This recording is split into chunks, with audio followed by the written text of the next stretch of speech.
Dalam demokrasi, oposisi kerap dijadikan sebagai suara pengingat.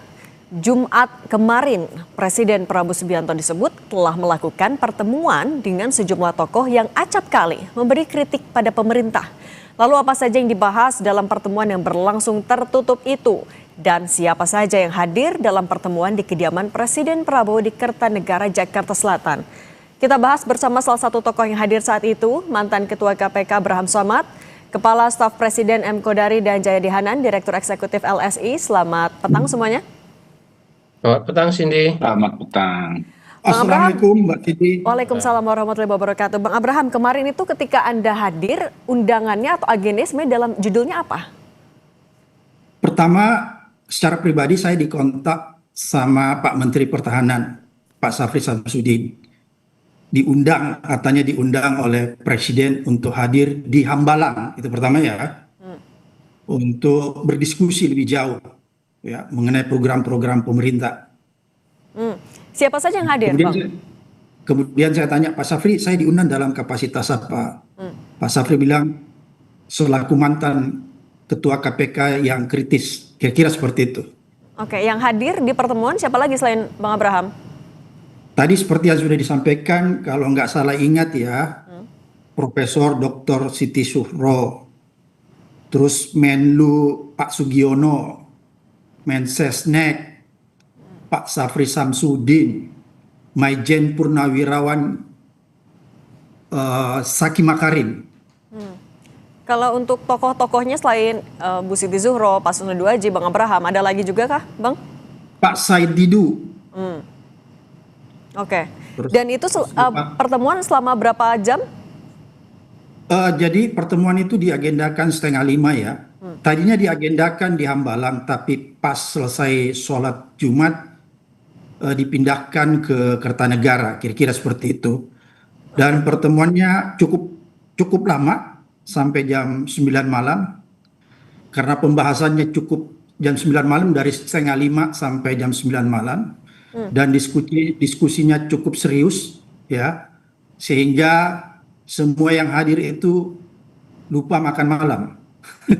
Oke, selama 4,5 jam itu tapi dialognya fokusnya soal apa? Pertama, Pak Prabowo mempresentasikan program-program kerakyatan yang sudah dilaksanakan selama ini ya. Kemudian termasuk salah satunya program penyelamatan sumber daya alam. Yang pertama. Kemudian yang kedua, Pak Prabowo juga menyampaikan hasil dari forum ekonomi yang dihadiri di Davos, Swiss kalau nggak salah ya. Kemudian pemberantasan korupsi, penegakan hukum, dan reformasi kepolisian. Dan juga disinggung tentang BOP. Ya. Kalau dari semua yang disampaikan oleh Presiden, apa yang menurut Anda sebenarnya paling urgent untuk ditindaklanjuti paling cepat dulu sama Presiden? Ya, sebenarnya Presiden menyampaikan bahwa pemerintahan ini serius ya. Serius memperbaiki tata kelola sumber daya alam. Oleh karena itu, konsentrasi membongkar korupsi di sektor sumber daya alam itu terus akan dilakukan. Seperti itu ya penyampaiannya. Pada saat itu saya sampaikan, Pak Prabowo sebenarnya dulu waktu saya jadi Ketua KPK, itu kita sudah pernah juga konsentrasi terhadap sumber daya alam. Pada saat itu ada namanya Gerakan Nasional Penyelamatan Sumber Daya Alam. Dan saya melibatkan TNI, Polri, dan Jaksa Agung pada saat itu, dan kita menandatangani deklarasi penyelamatan sumber daya alam bersama Panglima. Pada saat itu Pak Muldoko, Kapolrinya Pak Timur Pradopo, Jaksa Agungnya almarhum Basir Parib, dan saya sendiri Ketua KPK. Dan kita keliling ke wilayah-wilayah yang sumber daya alamnya kuat. Memang pada saat itu dari hasil deklarasi itu ya, dari hasil diskusi dengan para petinggi baik TNI maupun Polri, akhirnya kita menyepakati pada saat itu mungkin penting dibuat semacam satgas seperti yang sekarang dibuat Pak Prabowo. Tapi pada saat itu kita sudah sampaikan ke Presiden SBY, tapi keburu saya dikriminalisasi, ya, keluar dari KPK, jadi saya nggak tahu kelanjutan dari program itu. Tapi saya lihat tetap jalan. Oleh karena itu saya menyampaikan Pak Prabowo bahwa kita apresiasi. Cuma saya sampaikan bahwa pemberantasan korupsi itu harus serius. Oke.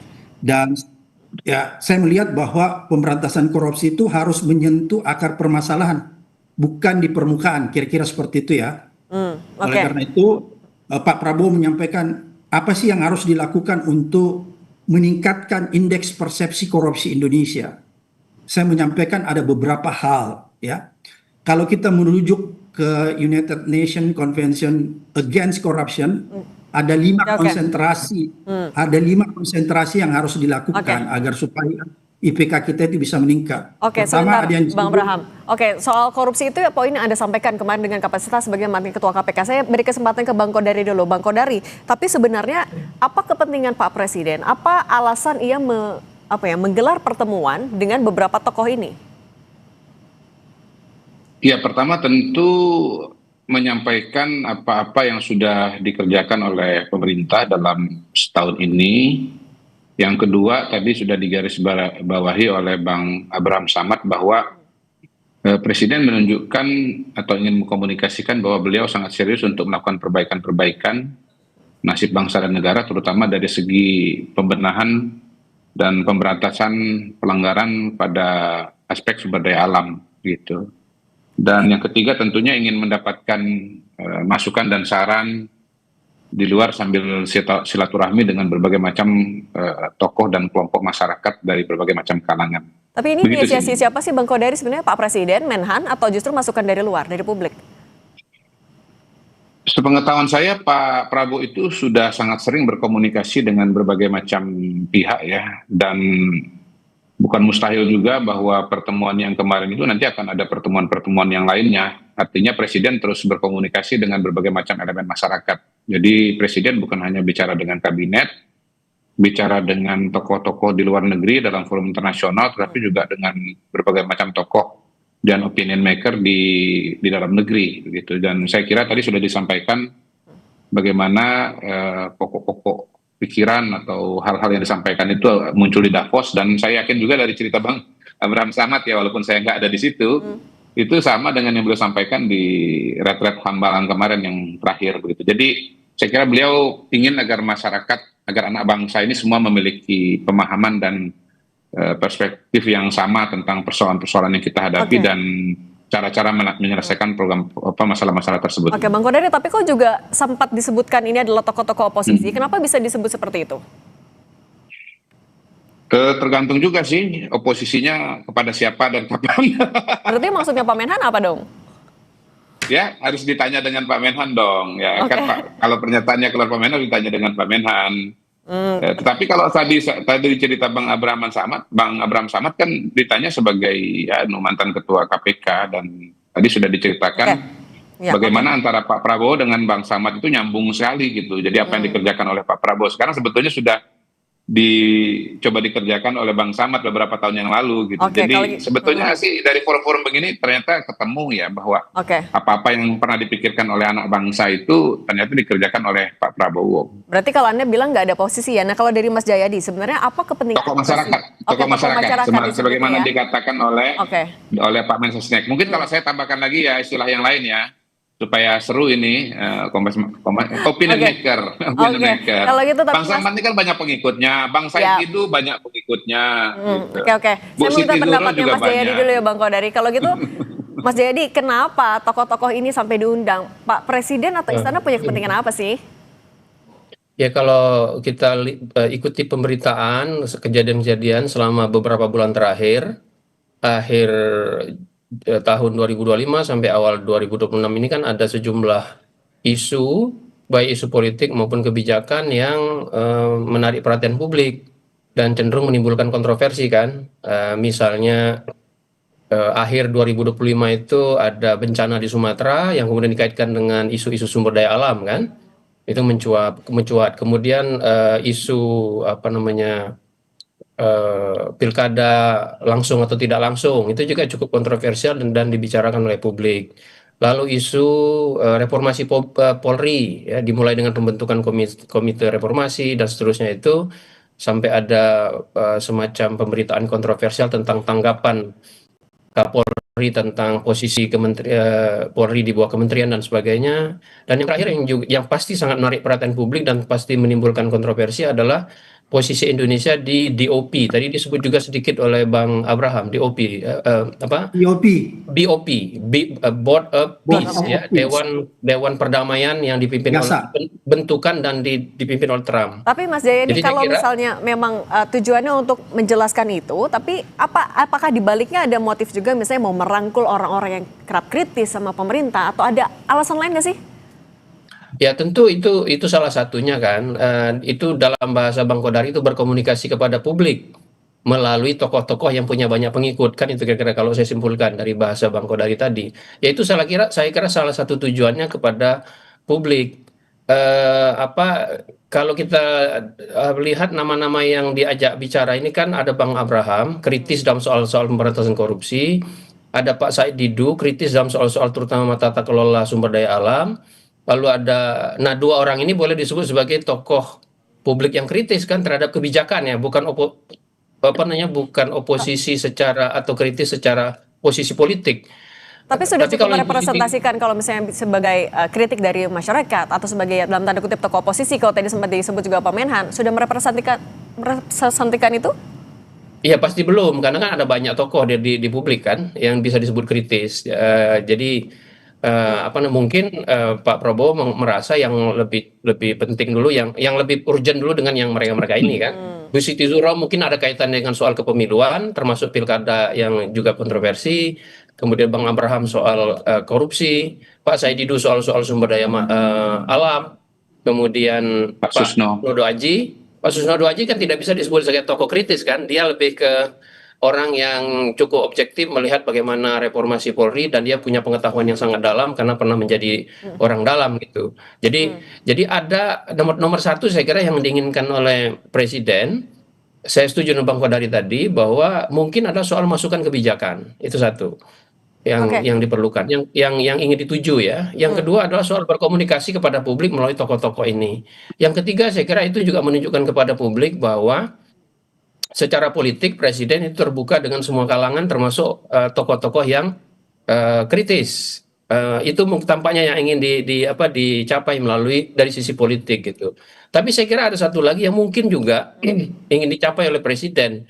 Saya ingat yang disampaikan oleh Pak Sapri ketika menyampaikan bahwa Presiden bertemu dengan tokoh-tokoh oposisi itu tanda kutip adalah beliau menyatakan bisa jadi ada orang dari pihak pemerintahan yang juga tidak serius mengelola sumber daya alam itu sehingga kemudian mengakibatkan persoalan yang dialami sekarang. Itu artinya Presiden ingin juga menunjukkan ke dalam bahwa Presiden punya banyak cara untuk menegur atau dalam serius menangani masalah ini, termasuk sinyal kepada internal birokrasi Presiden sendiri agar betul-betul serius dalam menyelesaikan masalah-masalah yang menjadi kontroversi publik itu. Oke, kalau misalnya memang Presiden membutuhkan masukan sebanyak-banyaknya juga termasuk dari luar, apakah Bang Kodari artinya Presiden akan memanggil tokoh-tokoh kritis lain, termasuk kalau misalnya memang oposisi dari partai politik mungkin, tapi ditahan dulu, dijawab usai jeda. Tetap bersama kami di Kompas Petang.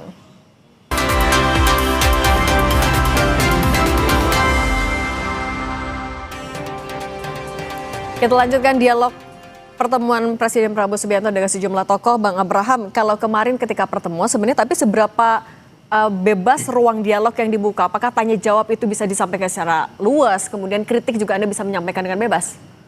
Oh iya bisa, dan saya lihat Pak Prabowo, Presiden Prabowo sangat happy dan dia langsung menyampaikan kepada kita bahwa dia tidak anti kritik. Jadi silahkan kritik di forum itu, makanya kenapa sampai lama? Karena kan masing-masing peserta itu menggunakan waktunya cukup lama, termasuk saya ya. Karena saya menyarankan bahwa kalau kita ingin meningkatkan indeks persepsi korupsi kita, maka ada 5 hal yang harus diperhatikan sesuai dengan amanah dari UNCIC, United Nations Convention Against Corruption. Pertama yaitu foreign bribery, yaitu penyuapan pejabat negeri asing. Kemudian yang kedua, trading influence, ya, perdagangan pengaruh. Kemudian yang ketiga, illicit enrichment, yaitu peningkatan harta kekayaan penyelenggara negara dan aparat penegak hukum. Ini berkaitan dengan undang-undang perampasan aset yang akan dibuat kemudian. Dan yang keempat paling penting ada yang disebut commercial bribery, yaitu korupsi dan suap di sektor swasta. Dan yang terakhir saya bilang yang paling penting yaitu judicial corruption. Oke. Karena kita boleh menangkap semua menteri, boleh menangkap semua gubernur, boleh menangkap semua bupati.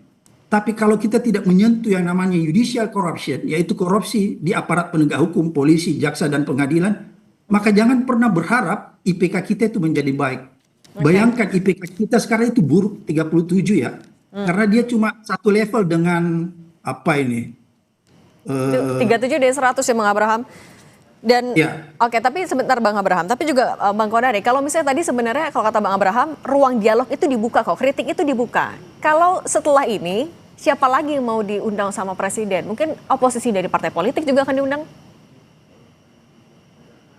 Nanti semuanya masih dinamis ya, tapi intinya poinnya adalah bahwa Pak Prabowo sangat terbuka untuk dialog, termasuk juga mendengarkan kritik dan masukan dari berbagai macam kalangan, seperti yang sudah diceritakan oleh Bang Samad dan sudah dialami oleh teman-teman yang ketemu hari Jumat yang kemarin. Saya kira itu sih poin pokoknya. Ini Dengan sebenarnya bisa dibilang siapa sedang dan merangkul kapan. tokoh-tokoh yang kritis juga nggak Bang? Atau mungkin memetakan potensi kritik? Saya melihatnya lebih kepada ini ya, kepada bagaimana mencari jalan terbaik untuk menyelesaikan permasalahan-permasalahan yang ada. Pak Prabowo kan dalam setahun ini selain menjalankan visi misi beliau, apa-apa yang sudah diidentifikasi dan dibayangkan, itu juga kemudian selalu mencari upaya untuk melakukan perbaikan terhadap berbagai macam program yang ada. Beliau kan sudah mengatakan bahwa kalau ada masalah kita hadapi, dan pasti semua program itu pasti ada tantangannya. Satgas penertiban kawasan hutan kan sudah sangat luar biasa. Bayangkan sampai 4 juta udah disita. Dan kita sendiri juga kan terkaget-kaget itu. Bagaimana ternyata ada 4 juta hektar yang selama ini sudah berproduksi berada di luar peraturan yang ada. Itu kan kita sangat terkejut melihat hal itu. Tetapi tentunya Presiden masih mencari selah-selah dan mencari informasi yang lain agar penegakan hukum ini berjalan dengan lebih baik di satu sisi, dan di sisi yang lain pendapatan bagi bangsa dan negara untuk program-program masyarakat juga semakin meningkat. Betul. Nah, tapi kalau misalnya ya, contoh begini kan, Pak Susno Duaji, saya mendengar tuh Pak Susno Duaji. Pak Susno itu kan bukan hanya polisi, beliau pernah menjadi wakil ketua badan transaksi PPATK. Beliau itu tahu dan punya pengalaman tuh mengenai berarti itu juga yang ditanyakan di tokoh-tokoh yang diundang. Ya, itu yang ditanyakan. Sebentar Bang Kodari, tapi kalau misalnya memang tujuannya adalah untuk menerima masukan sebanyak-banyaknya, Mas Jayadi, siapa lagi sebenarnya yang harusnya juga diundang? Tokoh kritis siapa yang seharusnya juga didengar oleh Presiden? Ya, saya kira banyak, tinggal beredar itu di media massa tokoh-tokoh yang kritis kepada pemerintah ya, di berbagai isu politik, isu pemilu, isu sumber daya alam juga, isu-isu ekonomi dan seterusnya. Jadi kita semua bisa mengidentifikasinya, ada banyak. Jadi saya, kalau memang Presiden betul-betul seperti yang kata Bang Kodari, serius dan terbuka, ya sangat baik untuk melakukan itu. Misalnya siapa Mas Jayadi? Saya agak susah nyebut nama karena banyak. Mantan lawan politiknya misalnya juga saya aja yang menyebut Pak Jayadi Hanan misalnya. Saya aja yang menyebut. Pak Jayadi susah ngomong, saya menyebut Pak Jayadi. Kalau misalnya mantan lawan politik misalkan yang juga atau yang sering mengkritik, itu juga perlu sampai dipanggil nggak Mas Jayadi? Iya, saya kira siapa aja yang penting ya, karena semuanya penting kan. Apalagi pemerintahan ini secara formal tidak punya oposisi kan. Secara formal ada koalisi pemerintahan, kekuatannya 81% di DPR. Ada 19% itu PDIP, tapi PDIP kan tidak menyatakan sebagai oposisi, PDIP itu adalah penyeimbang. Maka kemudian yang bersuara kritis secara terus-menerus, secara konsisten, itu biasanya adalah publik. Publik itu bisa dua, tokoh-tokoh publik, atau bahasa Bang Kodari opinion maker, antara lain, dan juga publik secara umum gitu. Nah, kalau ini dibiarkan saja ya, maka bisa jadi pemerintahan berhadapan secara vertikal dengan publik. Karena itu apa namanya, alasannya, apapun tujuannya, mau merangkul, mau mengkooptasi, mau mendengarkan masukan, ya pemerintah, Pak Presiden harus berusaha untuk menjangkau semua kelompok-kelompok masyarakat yang kritis, karena kelompok-kelompok masyarakat yang kritis itu harus dimaknai tidak berusaha menumbangkan pemerintahan. Mereka bersuara kritis karena melihat ada hal-hal yang berbeda yang harus dilakukan oleh pemerintahan ini. Dan Oke, saya Mas. boleh tambahkan, boleh Oke. saya tambahkan sedikit, Mas Oke, Jaya. silakan. Kalau presiden sendiri yang berbicara, tentunya teman-teman ini kan nggak bisa untuk tidak percaya kan, karena ini tangan pertama beliau Tapi Bang sendiri Kodari, sebagai presiden kenapa? yang menyampaikan. Yang kedua, beliau sendiri juga kan mendengarkan masukan dan saran. Artinya tidak melalui saringan sana sini, begitu ada diskon-diskon dan seterusnya. Jadi ide dan gagasan dari Pak Abraham Samad, dari Pak Said Didu, dari Pak Susno itu langsung kepada beliau, dan menurut saya itu luar biasa sebagai sebuah proses penajaman dan membuat apa yang sudah dikerjakan menjadi lebih baik lagi, dan saya kira teman-teman kemudian juga menjadi paham, oh ya itu yang dikerjakan presiden. Itu penting sekali kan untuk menyamakan persepsi ya, jangan sampai dipikir A padahal sebetulnya B begitu. Jadi sebetulnya antara Pak Samad dengan Pak Said Didu dengan Pak Prabowo sebetulnya udah punya pikiran sama dan mengerjakan hal yang sama. Tapi Bang Kodari, kalau kita melihat dari waktu diselenggarakannya, sebenarnya ada faktor pemantiknya nggak? Apakah karena ada berbagai isu yang sedang bergulir, jadi keresahan Pak Presiden juga, sehingga butuh mendengarkan masukan dari luar, atau seperti apa sih? Kalau pengalaman saya sebagai pengamat politik dan sebagai KSP, isu itu ada terus. Nggak pernah hilang. Berarti apa dong Apalagi alasannya kita kemarin? bicara Apa? bangsa dan negara. Iya memang, kalaupun iya ya, kalaupun ada ini harus dicari. Beliau ini sudah setahun, ya kurang lebih setahun di pemerintahan, sudah cukup banyak hal yang dikerjakan, sudah ada hasilnya. Itu sebabnya beliau tahun lalu itu nggak ke Davos, karena saya baru terpilih, saya mau ceritain apa, nggak ada yang mau diceritakan, nggak ada yang mau didiskusikan, nggak ada yang mau dibahas, nggak ada yang mau dipertajam. Tapi tahun ini ke Davos, kenapa? Karena sudah ada yang dikerjakan, sudah ada yang bisa dilaporkan, dan sudah bisa dilihat kemajuan-kemajuan, termasuk juga koreksi-koreksi yang perlu dilakukan. Saya kira itu, kalaupun misalnya mau dicari konteksnya kenapa Oke. sekarang ketemu dengan teman-teman ini Mbak ya. Cindy, Iya, iya Bang Abraham. Mbak Cindy, Ya. ada yang penting dalam pertemuan itu ketika Pak Susno membicarakan tentang reformasi kepolisian ya. Akhirnya forum itu kelihatannya sepakat semua ya, sepakat teman-teman yang diundang bahwa reformasi kepolisian itu harus terus berjalan. Dan reformasi kepolisian itu baru nyata ketika ada pergantian pucuk pimpinan Kapolri. Itu berkembang dalam diskusi itu, sehingga Pak Susno, teman-teman semua menyatakan bahwa kalau tidak ada pergantian di pucuk pimpinan Polri, maka boleh dikatakan reformasi kepolisian itu berjalan setengah-setengah. Itu yang pertama. Kemudian yang kedua, Pak Prabowo juga di dalam diskusi itu menyampaikan bahwa tidak ada yang mustahil kalau suatu ketika pemerintah mengambil kesimpulan bahwa Polri itu di bawah sebuah kementerian. Itu yang disampaikan eksplisit oleh Pak Prabowo bahwa tidak ada yang mustahil, dia bilang, kalau suatu ketika pemerintah menganggap bahwa ternyata kepolisian itu lebih tepat di bawah sebuah kementerian, maka itu akan dilakukan. Itu Oke. yang penting. Oke, Bang Abraham Dan- juga ini mau menegaskan dulu, tapi setelah pertemuan yang setelah kemarin, apakah tokoh-tokoh ini termasuk juga Bang Abraham akan memastikan bisa tetap kritis kepada pemerintah? Singkat saja. Tetap, karena gini ya, saya ingin sampaikan bahwa kemarin di akhir pertemuan itu Pak Prabowo menyatakan diskusinya kan belum selesai, maka akan dilanjutkan kemudian diskusi di Hambalan dengan membuka forum yang lebih lebar, lebih melibatkan lagi banyak tokoh. Yang ada beberapa hal yang belum terselesaikan kemarin di dalam diskusi itu. Oke, sehingga Dan butuh insyaallah kita akan terus memberi kritik ya. yang konstruktif ya. Kita akan memberikan terus kritik yang konstruktif untuk Oke. pembangunan bangsa dan negara ini. Oke, Itu jelas. pertemuan dengan tokoh-tokoh itu yang untuk mendengar semakin banyak masukan. Bang Abraham Samad, Bang Kodari, Mas Jayadi Hanin, terima kasih sudah berbagi bersama kami di Kompas Petang. Sehat selalu semuanya.